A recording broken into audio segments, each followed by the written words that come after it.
మీతో సంతోషంగా చెప్పమంటున్నాడు.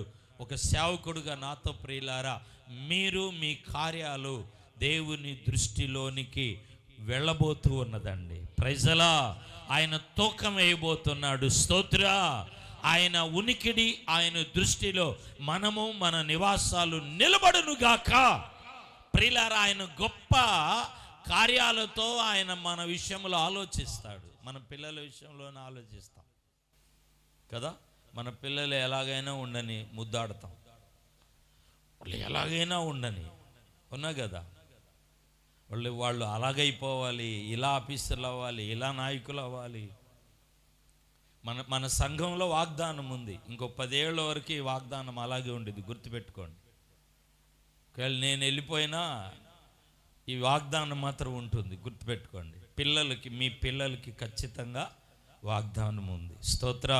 కొంతమంది నాకు చెప్తా ఉన్నారు, మీరు చెప్పారు పాస్టర్ గారు, మా పిల్లలకి ఇలాంటి ఆఫర్ వచ్చింది. మీరు చెప్పారు పాస్టర్ గారు, దంపతులు ఇక్కడే కూర్చున్నారు, మా పిల్లలకి పలానా అవకాశం వచ్చింది. దేవుడు వాగ్దానం చేశాడు పాస్టర్ గారు, మా పిల్లలు హెచ్చింపబడుతున్నారు. మీరు ఇలాగా మా పిల్లలు చదివేలేమో అనుకున్నాము, కానీ చదివిస్తూ ఉన్నారు. ఇంకా కొన్ని రోజులు పోతే ప్రియులారా, మంచి ఉద్యోగాలు, మంచి ఉన్నతమైన విదేశాలకు కూడా వెళ్ళే అవకాశాలు ఉన్నాయి. ఆమెను చెప్దాం అందరం.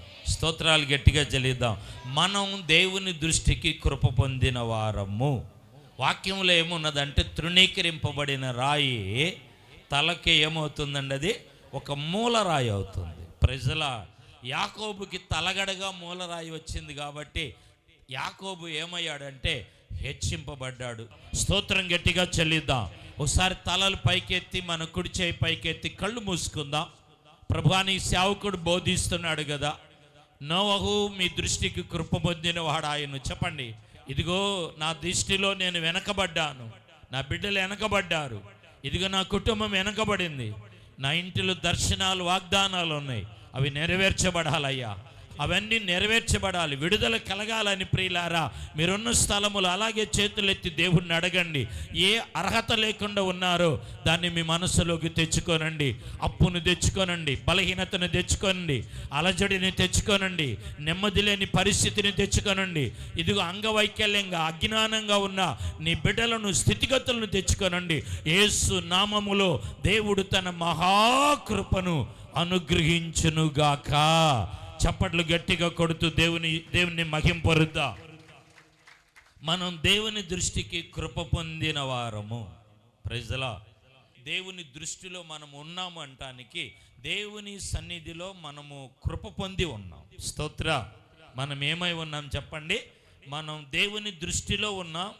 దేవుని దృష్టిలో మనం కృప పొందిన వారమై ఉన్నాము. ఆమేన్ చెప్దాం. దేవుని కృప మనతో కూడా ఉండునుగాక. దేవుని కృపకి మనం పాత్రులమంటే ఒకటే గుర్తుపెట్టుకోండి, మీ ముందు ఉన్న సమస్యను చూడబోకండి. మీరు మీ సమస్యను అసలు దాన్ని మనస్సులో కూడా తెచ్చుకోబోకండి, ఆలోచనలోనికి తెచ్చుకోబోకండి. దేవుని వాక్యములో ఈరోజు దేవుడు చెప్పేది ఏంటంటే, నోవహు దేవుని దృష్టికి కృప పొందినవాడు. చూద్దాం దేవుడు తన కృపనివ్వటానికి గల కారణం ఏంటి. దేవుడు అతనికి నెమ్మదిని కలుగు చేయటం. ఈ నెల అయిపోతుంది, మన కుటుంబాలను దేవుడు నెమ్మదిగా ఉంచునుగాక. అపవాదిగాడు, సాతానుడు ఏదో ఒక చిన్న మాట దగ్గర తొందర పెట్టి ఏదో చేయాలనుకొని చేశాడు. కానీ ఇక నుంచి మన కుటుంబాల్లో ఏ తొందర ఉండదు. నోవహు లాగా నెమ్మదిని కలుగు చేయండి. స్తోత్ర. గట్టిగా స్తోత్రం చెల్లిద్దామండి. గట్టిగా దేవుని నామాన్ని మహింపరుద్దాం. అతనికి పేరుకు తగినట్లుగానే అతడు ఎలాగ ఉన్నాడు అంటే నెమ్మదిగా ఉన్నాడు. చెప్పండి, ఎలా ఉన్నాడు? నెమ్మదిగా ఉన్నాడు. బైబిల్లో మనం చూస్తాము, దేవుని కృప పొందటానికి గల కారణం, నెమ్మదిగా ఉండటానికి గల కారణం ఏంటంటే, హెబ్రీలకు రాసిన పత్రిక 11వ అధ్యాయంలో 7వ మాట చూద్దాం. విశ్వాసమును బట్టి నోవహు సంగతులను గూర్చి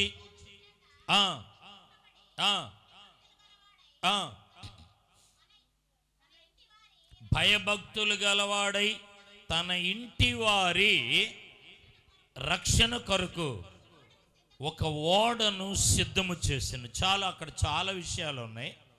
నేను సమయాన్ని బట్టి మీకు చెప్తాను. తన ఇంటి వారి కొరకు ఒక ఓడను తాను ఏం చేశాడంటే సిద్ధపరచను. స్తోత్ర.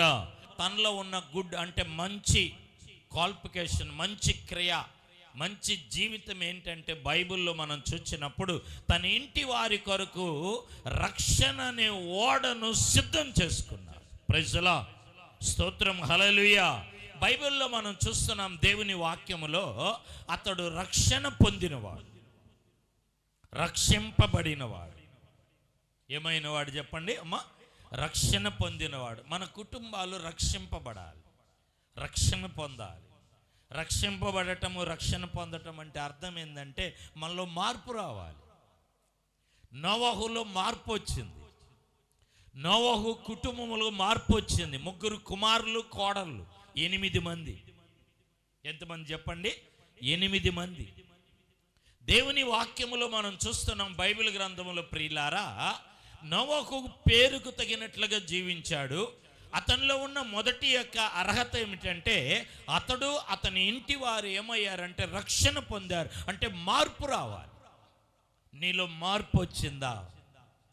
ఇదివరకు నీ మాటలు సరిగా లేదు, ఇప్పుడు నీ మాటలు ఆధ్యాత్మికంగా ఉన్నాయా? ఇదివరకు నీ ప్రవర్తన సరిలేదు, ఇప్పుడు నీ ప్రవర్తన మార్పు వచ్చిందా? ఇదివరకు నువ్వు సంపాదించట్లా, కష్టపడట్లా, భార్య మీదో ఇతరుల మీద వేసావు, నువ్వు సోమరిగా ఉన్నావు. ఇప్పుడు నీవు కష్టపడుతున్నావా? సంపాదిస్తున్నావా? నువ్వు సమకూడుతున్నావా? బైబిల్లో మనం చూస్తున్నాం ఇదే మార్పు.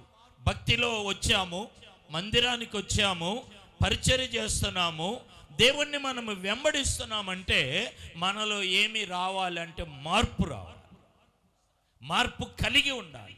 దేవుని వాక్యములు మనం చూస్తున్నాం ప్రియుల.